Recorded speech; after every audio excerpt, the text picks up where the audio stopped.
ఎవరికైనా సాధారణంగా 32 దంతాలు ఉంటాయి. అయితే 20 సంవత్సరాల వయసు తర్వాత చివరిగా వచ్చే 4 దంతాలను జ్ఞాన దంతాలని అంటారు. ఇవి పై, కింద దవడల వెనుక భాగంలో పెరుగుతాయి.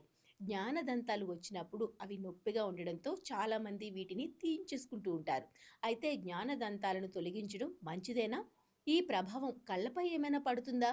అనే విషయంపై నిపుణులు ఏమంటున్నారో ఓసారి చూసేద్దాం. చిన్న వయసులో దవడ పరిమాణం చిన్నదిగా ఉంటుంది. పెద్దయ్యాక దవడ కొంచెం పెరిగినా కొందరికి జ్ఞానదంతాలు రావటానికి సరిపడ స్థలం ఉండదు. అందువల్ల దంతాలు సరిగా బయటకు రాక ఒత్తిడి పెరిగి నొప్పి కలుగుతుంది.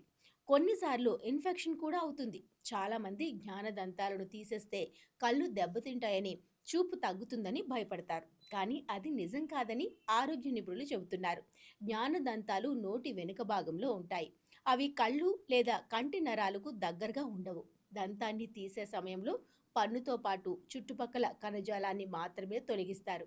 కాబట్టి కళ్ళు, మెదడు లేదా చూపుపై ఎలాంటి ప్రభావం ఉండదని నిపుణులు తరచూ చెబుతుంటారు.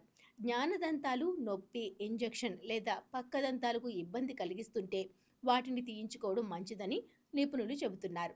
దవడలో తగినంత స్థలం లేకపోవడం వల్ల ఇవి సరిగా పెరగక దంతక్షయం, చిగుళ్ల వ్యాధికి దారితీస్తాయి. నొప్పి లేకుండా సరైన స్థితిలో ఉంటూ శుభ్రం చేసుకోవడానికి వీలుగా ఉంటే తీయాల్సిన అవసరం లేదు. జ్ఞానదంతాలను తొలగించడం సురక్షితమైన ప్రక్రియ. ఇది కళ్ళకు లేదా చూపును ఎలాంటి హాని కలిగించదు. కాబట్టి అవసరమైతే భయపడకుండా డెంటిస్ట్ సలహా తీసుకోవాలి.